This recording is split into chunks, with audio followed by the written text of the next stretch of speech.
현재 우리 청년부는 매주 복음을 함께 배우고 있는데요.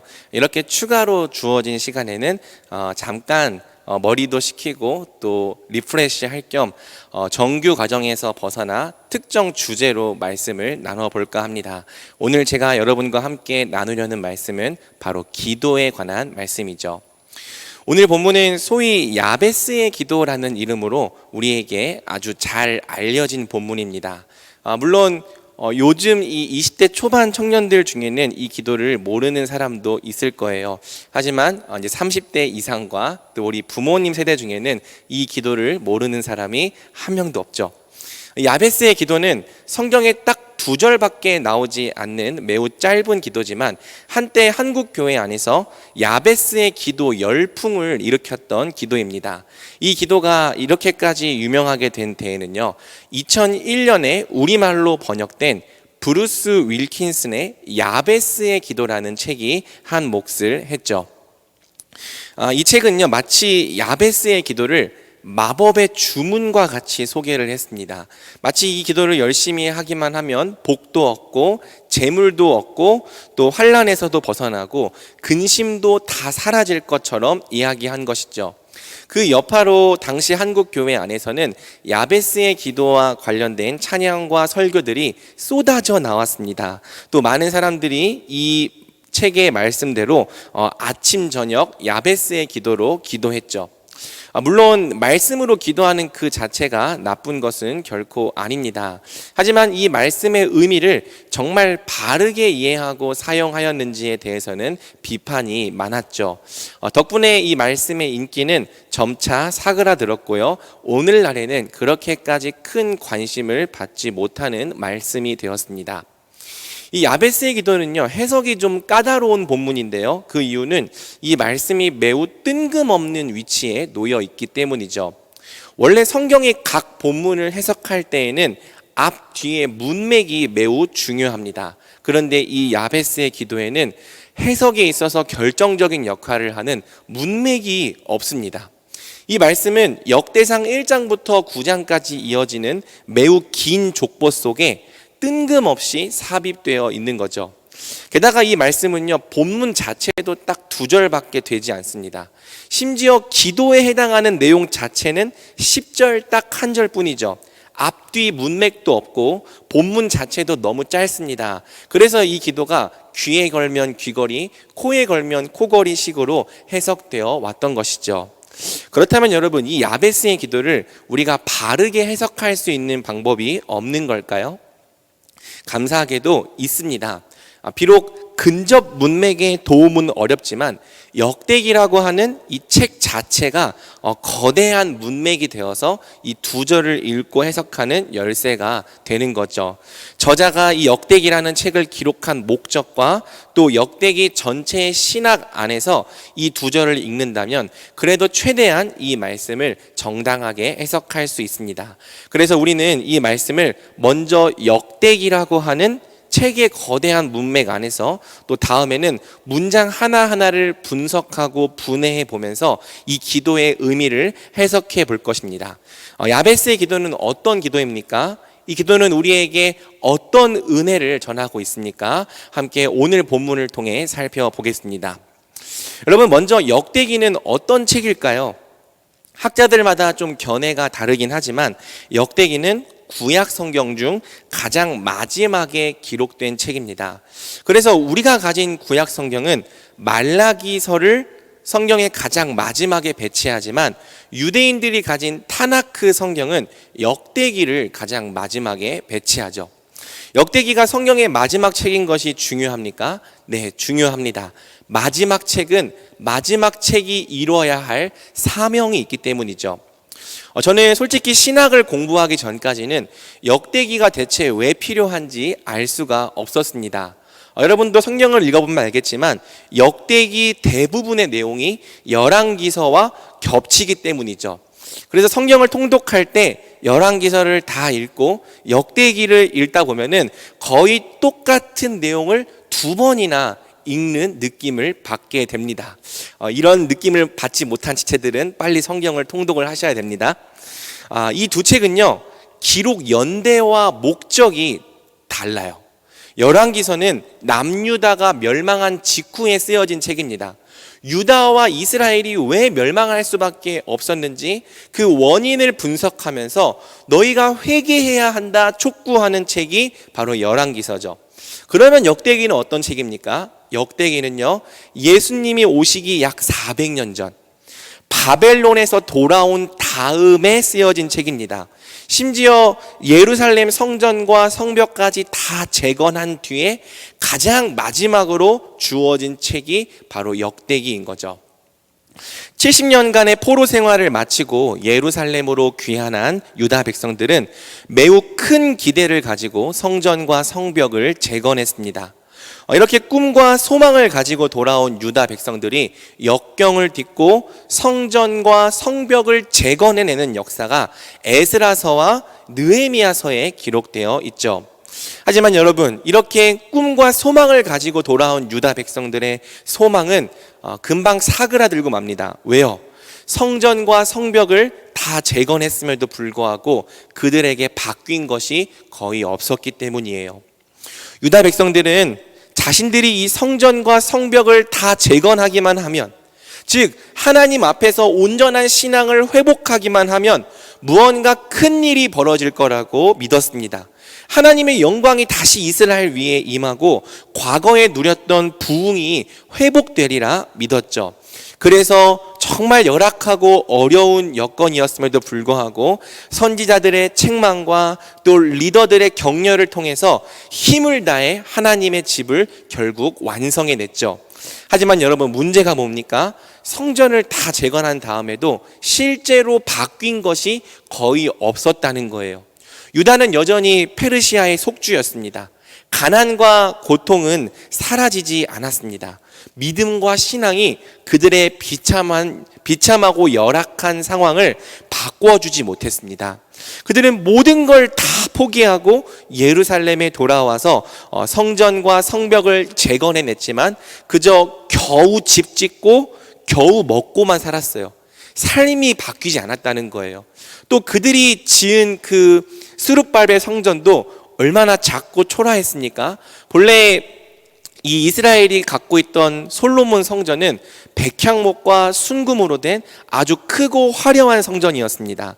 하지만 이 포로에서 돌아온 유다 백성들이 정말 어렵게 힘을 다해 막 산에서 아무 나무나 막 베어서 겨우 지은 성전, 작고 초라한 성전, 그게 이제 이 포로기 후에 재건된 성전이었죠.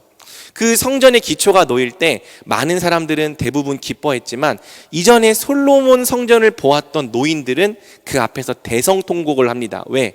이전에 이스라엘이 가졌던 영광에 비하면 지금 다시 예루살렘으로 귀환한 유다 백성들의 영광이 너무 초라하고 보잘것없었기 때문이에요. 그래서 여러분, 하나님을 향한 유다 백성들의 기대와 열정이 빠르게 식어가기 시작합니다.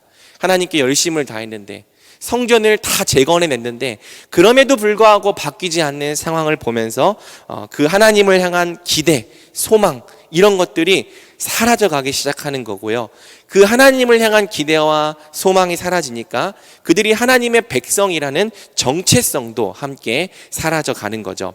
이렇게 포로에서 돌아온 하나님의 백성들이 성전과 성벽을 다 재건했음에도 불구하고 바뀌는 게 없어서 정체성과 소망을 잃어가고 있을 때 구약 성경의 마지막 책 역대기가 기록된 것입니다. 그러면 역대기는 어떤 책인가? 역대기는 역사서입니다. 같은 역사서라도 열왕기의 강조가 회개라면 역대기의 강조는 소망이죠. 저자는 이스라엘의 역사를 통해서 우리가 누구인가, 우리가 왜 오늘 이 자리에 있게 되었는가를 말해주고자 했던 거예요. 그러면서 우리에게 아직 남아있는 하나님의 약속이 무엇인지, 우리는 이제 이 땅에서 어떤 소망을 붙들어야 하는지를 알려주고자 했던 것이죠. 바로 이와 같은 목적 안에서 저자는 이스라엘의 족보를 아담에서부터 현재에 이르기까지 하나하나 다시 정리해 나갑니다. 그 내용이 바로 역대상 1장에서 9장이에요. 그리고 4장 유다 지파의 족보를 정리하는 부분에 이르러서 저자는 아주 신기한 사람 한 명, 야베스라는 사람을 발견한 거죠. 그것이 바로 이 야베스의 기도가 역대상 4장 유다의 족보 속에 삽입되어 있는 이유입니다. 이 야베스는요, 성경의 다른 곳에 기록된 적이 없는 사람입니다. 그는 성경 전체에서 이 본문에 딱 한 번 등장하는 사람이에요. 심지어 야베스는 그가 유다 지파란 사실 외에는 아버지가 누군지조차 알 수 없는 사람입니다. 그런데 이 야베스란 사람이 다른 조상들과 마찬가지로 한 성읍의 조상이자 지도자 중에 한 명으로 자기 이름을 남겼던 거죠. 도대체 어떻게요? 저자는 이 야베스가 가진 한 가지 독특한 특징에 주목합니다. 바로 야베스는요, 그 자신의 기도로서 존귀하게 된 사람이었던 거죠. 아버지가 잘나서가 아니었습니다. 집안이 좋아서가 아니었고 돈이 많아서가 아니었습니다. 그의 능력이 뭔가 출중했기 때문이 아니었습니다. 그는 매우 불우한 환경에서 출생했음에도 불구하고 그가 드렸던 바로 이 한 기도로 말미암아 형제 중 가장 존귀한 자가 되었던 것입니다. 그래서 저자는 유다의 족보 속에 이 야베스의 이야기를 포함시킵니다. 왜?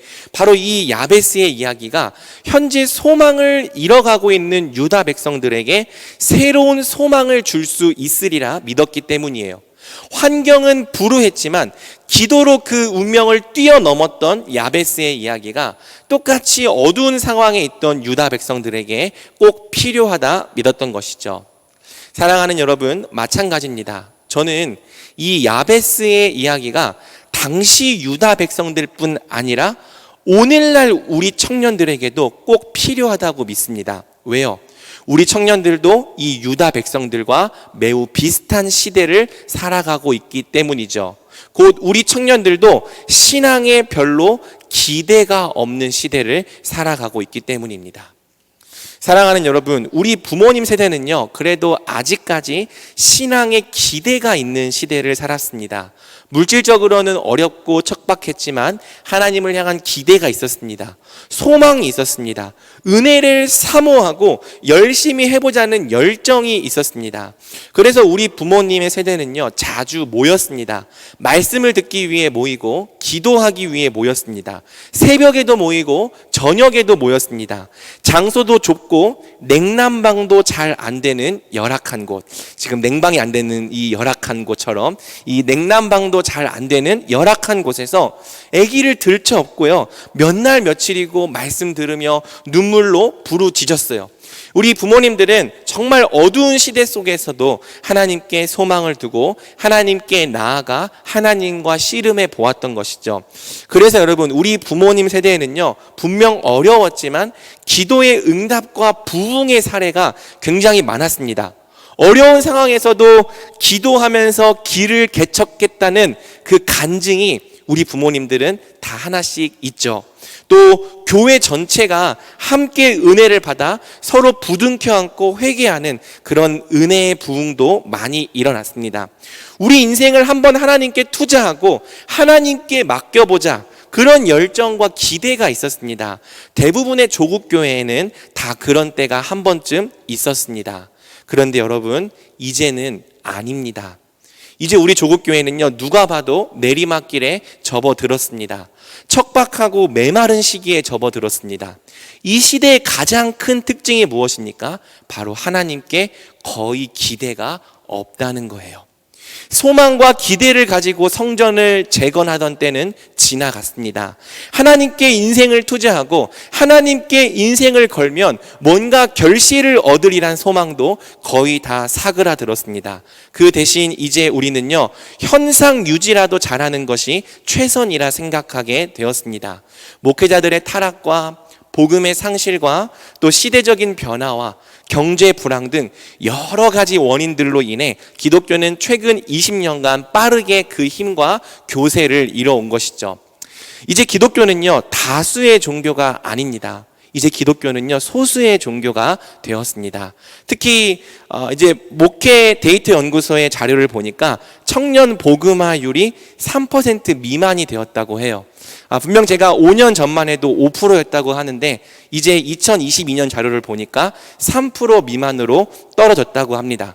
청년 100명 중에 97명이 비기독교인이란 뜻입니다. 아마 캠퍼스를 살아가고 있는 여러분들, 또 회사를 다니고 있는 여러분들은 이 수치가 피부에 와 닿을 거예요. 정말 하나님을 같이 함께 믿고 고백할 수 있는 사람들이 여러분의 이제 거의 없을 겁니다. 심지어 이 남은 3%마저도요, 정말 하나님을 신실하게 믿고 제자로서 따라가는 사람들만 말하는 것이 아니라 그저 명목상으로만 예수님을 믿는 사람들을 다 포함한 수치인 거죠. 조국 교회는요, 청년들에게 기대를 거의 주지 못했습니다. 그들이 겪고 있는 참담한 현실과 어려움에 답을 주지 못했습니다. 그래서 청년들은요, 기독교가 믿는 하나님께 거의 아무런 기대를 갖지 않게 되었습니다. 기독교를 떠나든지 아니면 그냥 기대 없이 교회에 남아있든지, 많은 청년들이 이 둘 중 한 가지의 길을 선택하게 되었습니다. 사람들은 더 이상 옛날만큼 하나님께 기대를 걸지 않게 되었습니다. 말씀과 기도가 주는 은혜를 기대하지 않게 되었습니다. 그래서 애써 불편을 감수해가며 말씀 앞에 모이고 애써 시간을 쪼개가며 기도하지 않게 되었습니다. 그래서 예전에는 그렇게나 많았던 기도 모임들이 이제는 캠퍼스와 교회 안에서 거의 다 자취를 감추게 되었습니다. 기도가 희귀해졌습니다. 오늘날 우리 세대가 거의 기도하지 않는다는 사실 자체가 바로 하나님께 기대가 거의 없다는 반증인 거죠. 기도하지 않는다는 게 뭘 말해줍니까? 내 시간과 에너지를 하나님께 투자할 가치를 잘 모르겠다는 뜻입니다. 그렇게 힘들게 애써서 기도해봐야 뭘 얻을 수 있는지 잘 모르겠다는 뜻이고요. 애초에 기도하는 게 내 이 힘들고 어려운 현실에 어떤 의미가 있는지도 잘 모르겠다는 뜻이죠. 대체 기도가 우리 인생에 뭘 해줄 수 있단 말입니까? 하나님이 우리 인생에 어떤 도움이 되실 수 있단 말입니까? 세상은 오늘도 우리 기독교를 욕하고 손가락질하기 바쁩니다. 비난하고 비웃기 바빠요. 그러니 하나님을 향한 기대는커녕 그저 기독교가 내 인생의 장애물이나 되지 않았으면 좋겠습니다.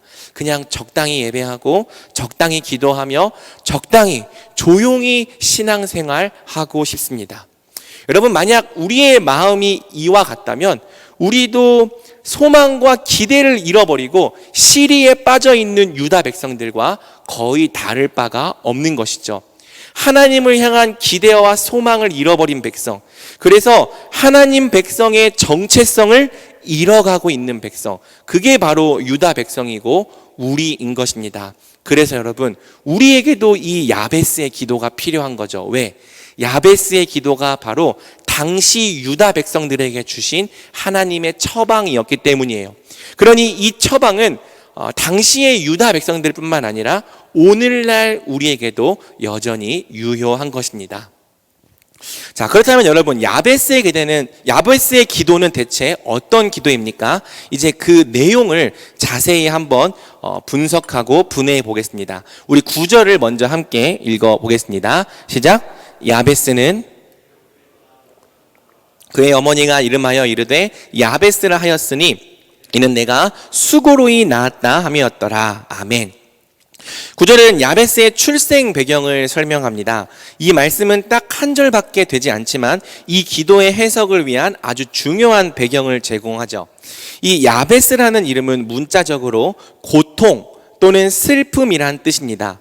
9절의 후반부를 보면 이 이름이 지어진 경위가 설명되는데 바로 야베스의 어머니가 그를 수고로이 낳았기 때문이죠. 여러분, 여기서 수고로이 낳았다는 이 말이 무슨 뜻일까요? 야베스를 낳을 때 힘들었다, 엄청 수고 많이 해서 낳았다, 그런 뜻일까요? 아마 아닐 겁니다. 해산의 고통이 아무리 크다 할지라도 자기 자녀의 이름을 고통이나 수고, 슬픔이라 짓는 사람은 아무도 없기 때문이죠. 여러분, 제 아내는 3남매를 다 제왕절개 수술로 낳았습니다. 첫째 아이가 거꾸로 있던 바람에 첫째 아이도 수술했고, 첫째 아이를 수술하니까 둘째도 수술, 셋째도 수술, 이렇게 연달아 3번이나 수술을 하게 된 거죠. 하지만 수술로 아이를 낳는다고 해서 고통을 피해갈 수는 없었습니다. 이 자연분만이 고통의 선불이라면 이 수술은 고통의 후불이라는 말이 있어요. 그 낳을 때는 괜찮은데 이제 그 수술 후에 고통이 엄청난 거죠. 제 아내는 셋째를 낳은 다음에 그날 하루 동안 너무 아파서 진짜 계속 눈물을 흘렸어요. 제가 아무리 진통제를 눌러봐도 그 아픈 게 가시지가 않는 거죠. 저는 남자니까 그 고통을 다 알 수 없었지만 첫째도 둘째도 셋째도 그 출산의 고통이 정말 어마어마했습니다. 하지만 여러분, 그렇다고 해서 저희 부부가 저희 아이들의 이름을 강고통이라고 짓겠습니까? 첫째는 강고통, 둘째는 강수고, 셋째는 강슬픔, 그렇게 짓겠습니까? 여러분, 그럴 리가 없죠. 도리어 저희 부부의 믿음과 소망을 담아서 최대한 존귀하고 소중한 이름을 붙여주기 위해 노력할 거예요. 그러니 야베스의 어머니가 그를 수고로이 낳아서 야베스라 지었다는 것은요, 단지 출산의 고통이 컸다는 그런 의미가 아닙니다. 이 야베츠라는 이름은요, 고통과 슬픔을 의미하는 오제브, 원형으로 바꾸면 야자브라는 단어에서 자음 순서를 조금 바꾼 이름입니다. 그래서 이제 9절에 원어를 직역하면 다음과 같습니다. 내가 야자브 하는 가운데 야베츠를 낳았다. 내가 고통과 슬픔 중에 있을 때 야베스를 낳았다. 그러니까 수고롭게 낳았다라는 뜻보다는 고통과 슬픔 중에 있을 때, 얕잡으 하는 중에 야베츠를 낳았다, 이렇게 이해하는 것이 좋습니다. 영어 성경을 보면 좀 더 이해하기 편한데요, NIV 성경은 I gave birth to him in pain, 내가 고통 중에 있을 때 그를 낳았다, 그렇게 번역하는 거죠. 그래서 여러분요, 이 본문은요, 수고롭게 낳았다보다 어머니가 어떤 고통과 슬픔 중에 있을 때 그를 낳았다, 이렇게 이해해야 되는 거예요. 야베스가 태어났던 상황이 뭔가 정상이 아니었던 겁니다. 아이를 낳았다고 기뻐하거나 축하할 만한 상황이 전혀 아니었던 거죠. 물론 성경은 야베스가 구체적으로 어떤 상황에서 어떻게 태어났는지 자세히 말해주지 않습니다. 하지만 성경을 보면은 가끔 아이에게 야베스처럼 저주의 이름을 붙여주는 경우가 덜어 있죠. 예를 들어서 야곱의 아내 라헬은요, 막내 아들을 낳을 때 난산을 하여 죽음에 이르게 됩니다. 이때 라헬은 자기 아들의 이름을 베노니, 슬픔의 아들이라고 지어요. 자기가 죽을 수밖에 없는 그런 상황에서 라헬은 자기 아들의 이름을 베노니, 슬픔의 아들이라고 지은 거죠. 하지만 야곱은 아무리 그래도 자기 아들에게 슬픔의 아들이란 이름을 줄 수가 없기 때문에 베냐민, 오른손의 아들이란 이름으로 바꾸어 줍니다. 또 사무엘상 4장을 보면요, 엘리 제사장의 며느리 곧 비느하스의 아내 역시 자기 아들에게 저주의 이름을 붙여주죠. 출산 직전에 이스라엘이 블레셋에게 패했다는 소식을 들은 거예요. 또 전쟁에서 졌을 뿐만 아니라 하나님의 법궤도 빼앗겼고 남편이 죽었다, 또 시아버지인 엘리도 죽었다는 소식을 들은 겁니다. 그리고 그 소식을 들은 여인이 갑자기 고통이 와서 출산을 하게 되는데 그 출산 때문에 자기도 죽게 돼요. 그래서 아기를 낳으면서 그 아이의 이름을 이가봇이라고 짓습니다. 이가봇, 무슨 뜻입니까? 하나님의 영광이 떠났다는 뜻입니다. 다 끝났다. 이스라엘도 끝났고 나도 끝났고 우리 가족도 다 끝났다. 자기 아들에게 하나님의 영광이 떠났다라는 이름을 붙여주고 있는 거죠. 전쟁에서 지고 법궤는 빼앗기고 시아버지와 남편과 자신까지 다 죽는 상황에서 그녀는 자기 아들에게 저주의 이름을 붙여준 것입니다. 이처럼 자기 아이에게 저주의 이름을 붙여주는 경우는요, 오직 그 부모나 아이가 정말 비정상적인 상황에 있을 때뿐이에요. 그 부모 또는 아이가 너무나도 절망적이고 비참한 상황에 있을 때, 그래서 더 이상 어떤 소망도 기대할 수 없을 때 이런 이름을 짓는 거죠. 그래서 고통이란 뜻의 야베스 역시 정말 소망이 없고 절망스러운 상황 속에서 출생한 것으로 이해할 수 있습니다. 그러면 여러분, 야베스는 대체 어떤 상황에서 출생했던 걸까요? 아이의 이름을 아빠가 아니라 엄마가 지어주는 것을 보아서요, 출산하기 직전에 남편이 죽었거나 아버지가 없는 사생아일 가능성이 높습니다. 아버지의 이름도 기록되지 않는 이유라 할 수 있죠. 또 라헬이나 비나스의 아내처럼 출산 중에 엄마마저 죽음에 이르렀을 가능성이 있습니다. 또 어떤 사람들은요, 야베스의 몸에 선천적인 장애가 있었을 거라고 추측해요. 낳고 봤는데 그 몸에 선천적인 장애가 있었던 거죠. 그래서 선천적인 장애 때문에 그의 인생을 비참하게 여기며 이런 고통의 이름을 붙여 주었다는 가설이 있습니다. 그래서 가끔 장애인 선교회를 보면은 야베스 장애인 선교회라고 이름이 붙는 이유가 바로 이 때문이죠. 정확히 어떤 상황인지 잘 몰라요. 하지만 확실한 것은 야베스가 태어났을 때의 상황이 너무나도 절망적이었다는 겁니다. 그 어머니가 자기 아들의 이름을 고통과 슬픔이라 지을 만큼, 앞으로 너는 고통과 슬픔의 인생밖에 살지 못하겠구나 체념할 만큼 야베스는 너무나도 불우하고 열악한 환경 속에서 출생한 거예요. 야베스의 어머니는 자기 아이의 상황과 환경 또는 육체적인 상태를 보고 그 아이의 운명을 정해버린 거죠. 너는 야베스다. 너는 야베스가 될 수밖에 없다. 네 절망적인 상황과 가정 환경 때문에 또는 육체적인 문제 때문에 앞으로 너의 인생과 운명은 고통과 슬픔이 될 수밖에 없다. 이렇게 그의 어머니는 그의 인생을 야베스라고 정해버린 겁니다. 이것이 여러분 바로 구절의 뜻이죠. 사랑하는 여러분, 이처럼 야베스의 운명을 고통이라 정해버린 어머니의 생각이 주어진 환경과 운명에 체념하는 우리와 닮아있지 않습니까? 여러분, 우리 역시도 우리에게 주어진 상황과 운명은 거의 바꿀 수 없다고 생각합니다. 물론 어떤 사람들은 간혹 자신의 운명과 상황을 뛰어넘기도 하지만 그게 모든 사람에게 다 해당되는 일이 아님을 우리는 아주 잘 알고 있는 거죠. 대신에 어떤 속담이처럼 말하듯이 송충이는 솔잎을 먹어야 한다. 이 말처럼 우리는 대부분 주어진 환경과 운명대로 사는 것이 최선임을 은연중에 인정하고 있는 거예요. 여러분, 이와 같은 현실을 잘 반영하는 것이 한때 유행했던 수저론입니다. 인터넷을 찾아보니까 이 수저론의 기준이 이렇게 책정되어 있더라고요. 부모님의 자산이 20억이 넘거나 연봉 2억 이상이면 무슨 수저? 금수저.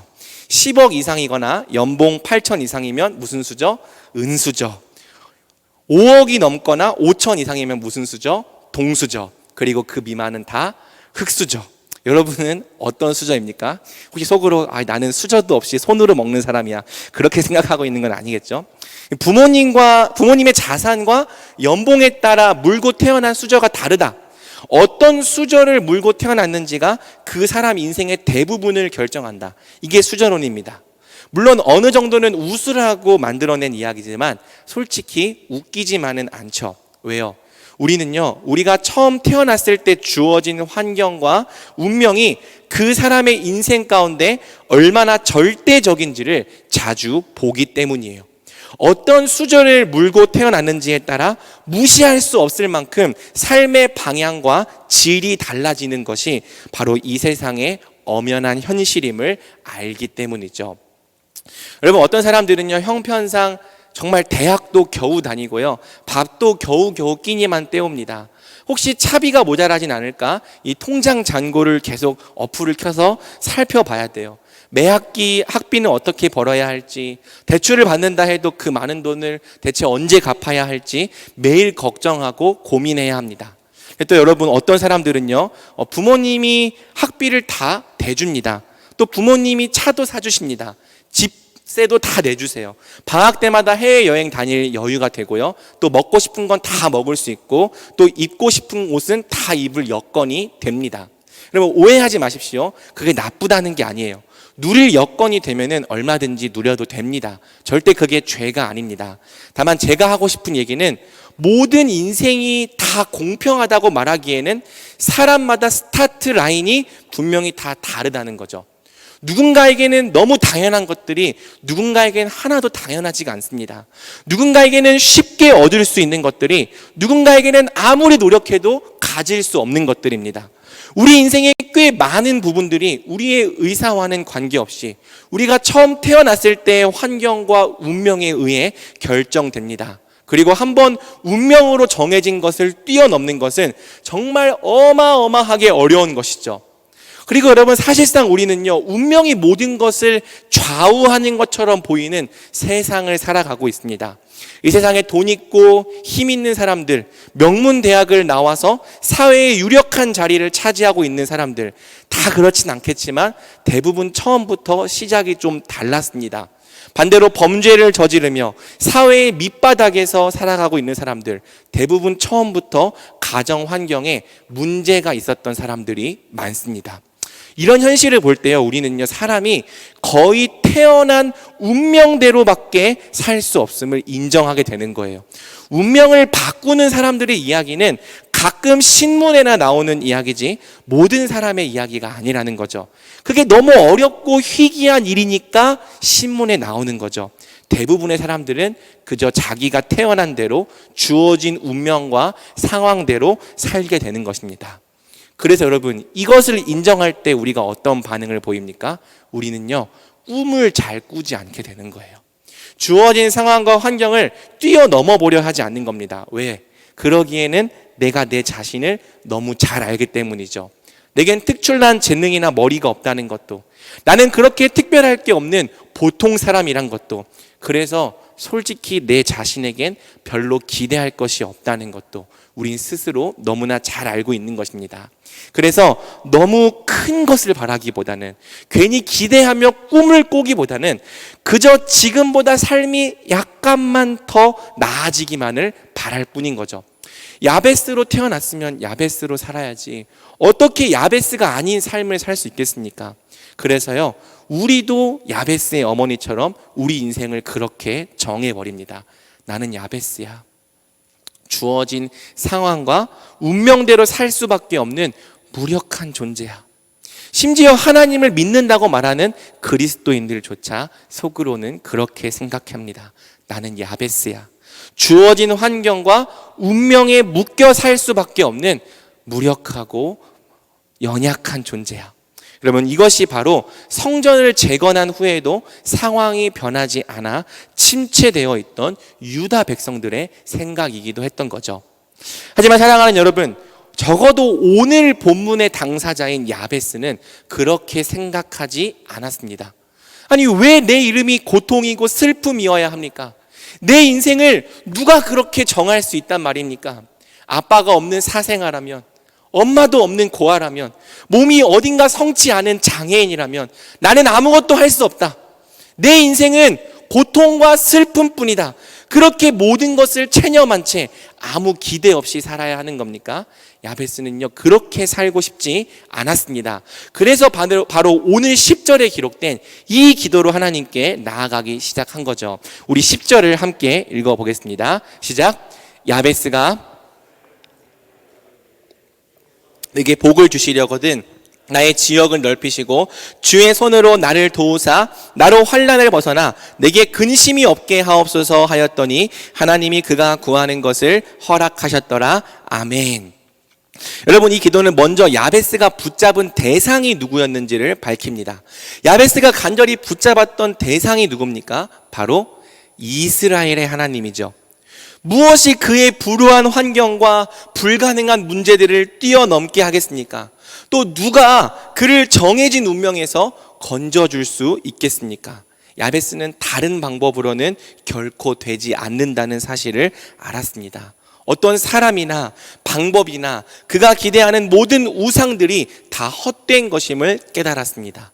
그래서 그는 어떤 사람이 아니라, 다른 우상이 아니라 이 세상을 창조하신 하나님, 이스라엘을 구속하신 언약의 하나님을 붙잡은 거죠. 왜요?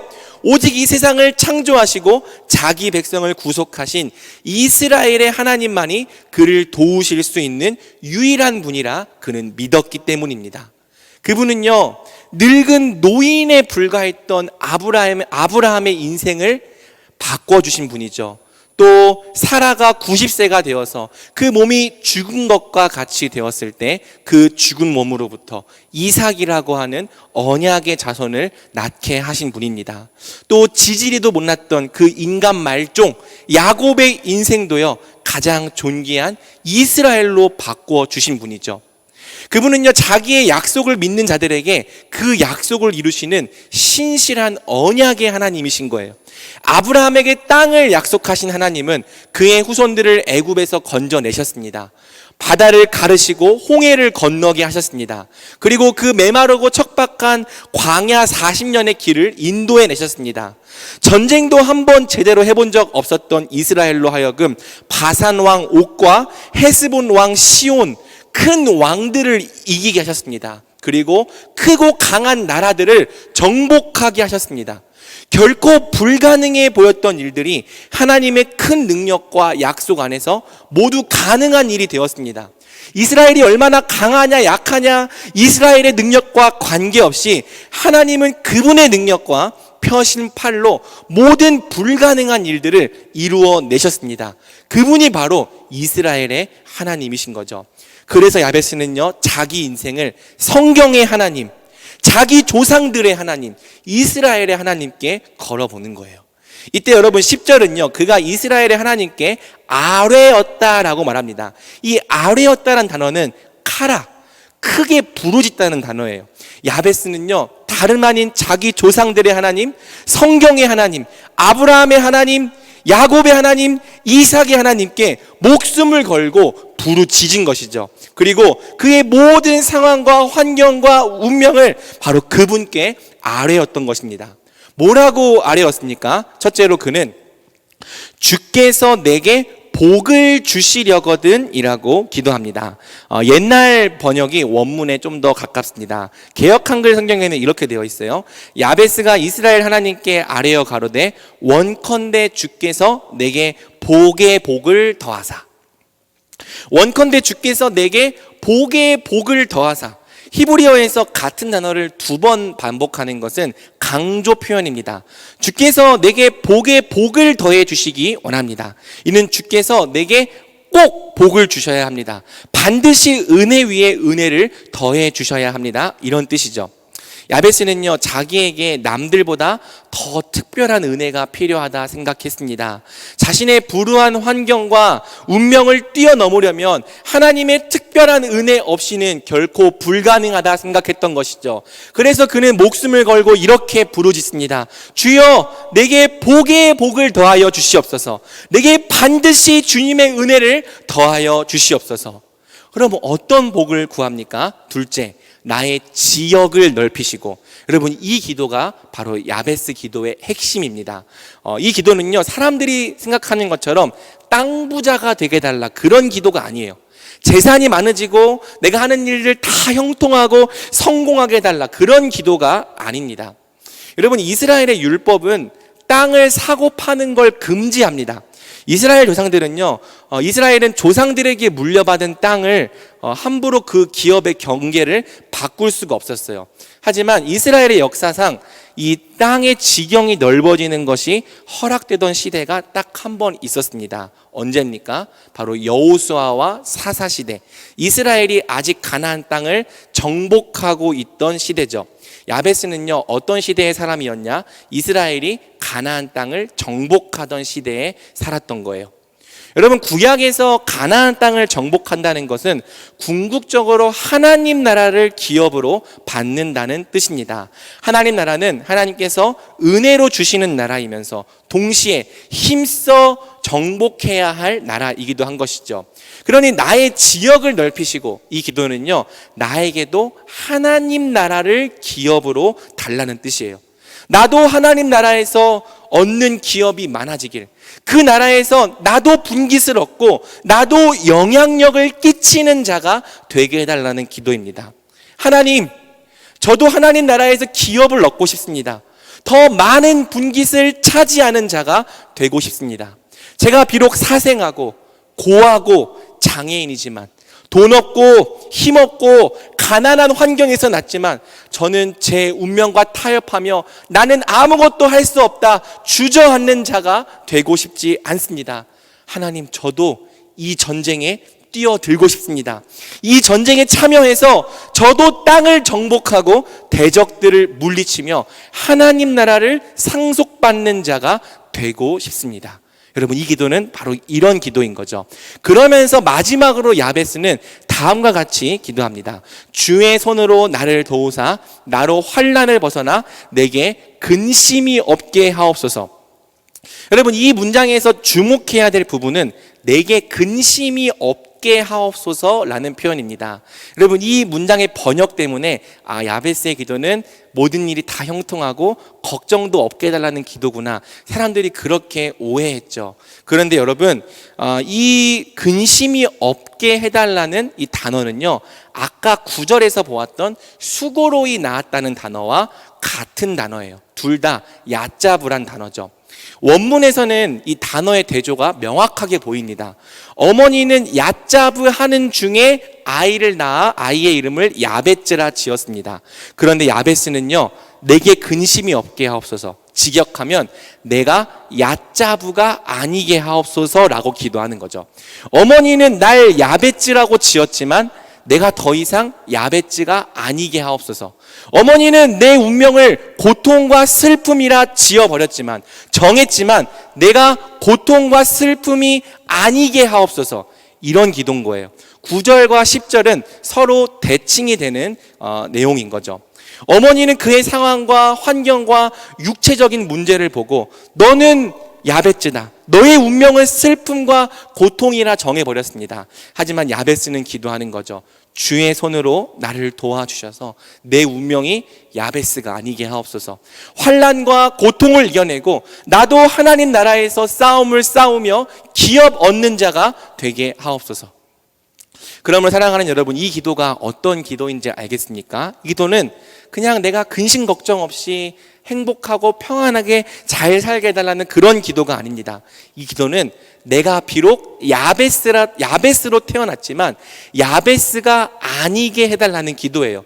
내 이름이 고통이지만 나는 그 운명대로 살지 않겠다는 기도이죠.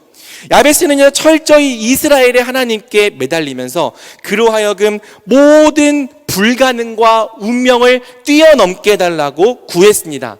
현실과 타협하고 운명에 주저앉는 것이 아니라 나도 하나님 나라에서 기업을 얻는 자가 되길, 나도 그 나라에서 싸움을 싸우며 땅을 넓히고 영향력을 행사하는 자가 되길 구했습니다. 이 기도의 본질은 하나님 나라와 그분의 의를 구하는 것에 있는 것이죠. 그런 면에서 이 기도는 갈렙의 고백과 닮아 있습니다. 그날에 여호와께서 말씀하신 이 산지를 지금 내게 주소서. 당신도 그날에 들으셨거니와 그곳에는 아낙 사람이 있고 그 성읍들은 크고 견고할지라도 여호와께서 나와 함께 하시면 내가 여호와께서 말씀하신 대로 그들을 쫓아내리이다. 갈렙이 하나님께 기도하면서 하나님이 나와 함께 하시면 내가 그들을 쫓아내고 땅을 차지하리라 고백했던 것처럼 야베스도 같은 기도를 하고 있는 겁니다. 주의 손으로 날 도우셔서 나로 이 어려운 환난을 벗어나게 하셔서 내 운명이 야베스가 아니게 하옵소서. 나도 땅을 넓히고 대적들을 물리치고 그 땅에서 기업 얻는 자가 되게 하여 주시옵소서. 여러분, 야베스에게 현실의 벽은요, 정말 어마어마하게 컸을 거예요. 절대 만만치 않았을 것입니다. 쉽게 넘어설 수 없었을 것입니다. 어쩌면 참여해 보면서도, 노력해 보면서도 이것은 불가능하다고 몇 번이나 포기하고 싶었을 것입니다. 하지만 그럼에도 불구하고 야베스는 꿈을 꾸었습니다. 이스라엘의 하나님께 소망을 두고 기도했습니다. 다른 방법으로는 도저히 불가능해 보일지라도 이스라엘의 하나님은 나로 하여금 그런 삶을 살 수 있게 하시리라 믿었습니다. 하나님은 하실 수 있지 않습니까? 내겐 방법이 없지만 하나님께는 방법이 있지 않습니까? 내가 비록 야베스지만 하나님은 나 같은 사람도 주의 나라와 주의 의를 위하여 살게 하실 수 있지 않습니까? 나를 불쌍히 여기소서. 내가 야베스가 아니게 하소서. 나로 하여금 이 야베스라는 운명과 상황을 뛰어넘게 하옵소서. 사랑하는 여러분, 놀라운 것은 하나님께서 그가 구한 것을 허락해 주셨다는 사실입니다. 역대상 4장 10절, 하나님이 그가 구하는 것을 허락하셨더라. 아멘. 하나님은요, 야베스의 기도대로 그의 불우하고 절망적인 운명을 바꾸어 주셨습니다. 그의 불가능한 환경을 뛰어넘게 하셨습니다. 그래서 야베스는요, 대적들을 물리치고 땅을 차지하는 자가 되었습니다. 형제들 중에서 가장 존귀한 자가 되고 지도자 중에 한 명으로 자기 이름을 남기는 자가 되었습니다. 이처럼 야베스는요, 운명 앞에서 좌절하지 않고 나는 아무것도 할 수 없다며 주저하지 않고 하나님께 드렸던, 간절히 매달렸던 이 기도로 말미암아 그토록 존귀한 삶을 살게 된 거죠. 야베스는 딱 이렇게 설명할 수 있습니다. 그는 오직 기도로만 설명되는 인생, 기도가 아니면 설명되지 않는 인생을 살아냈던 것입니다. 그래서 사랑하는 여러분, 역대기의 저자는 이 야베스의 이야기를 시리에 빠져있는 유다 백성들에게 들려주고자 했던 거예요. 봐라, 하나님께서 이 야베스의 기도를 들어주시지 않았느냐. 그의 절망적인 인생을 가장 존귀한 인생으로 바꾸어 주시지 않았느냐. 하나님은 지금도 우리의 운명과 상황을 바꾸실 수 있는 분이다. 그러니 포기하지 말고 제발 그분 앞에 나아가서 함께 기도하자. 다른 신을 찾지 말고, 다른 강한 나라를 찾지 말고, 다른 방법을 찾지 말고 이스라엘의 하나님께 매달려서 힘을 다해 부르짖어 보자.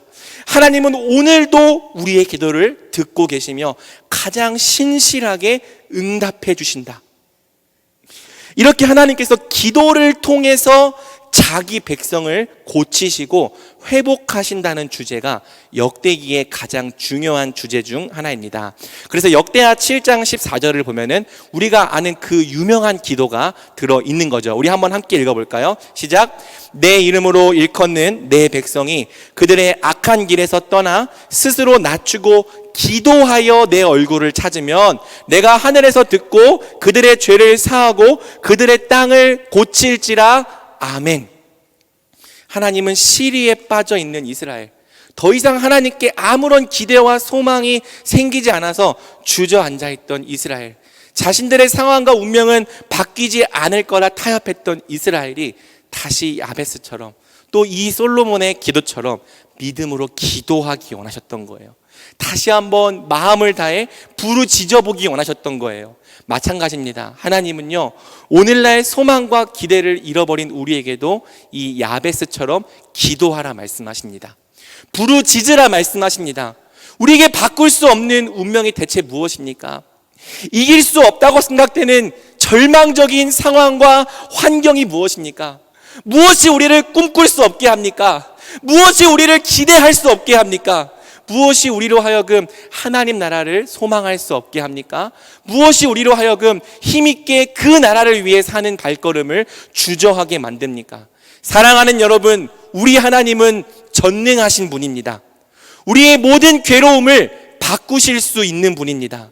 그분은 우리의 인생 전체를 새롭게 하실 수 있는 분입니다. 이 불우한 야베스의 인생을 가장 존귀한 인생으로 바꾸어 주셨던 이스라엘의 하나님이 오늘 우리에게도 그와 같이 기도하라 말씀하십니다.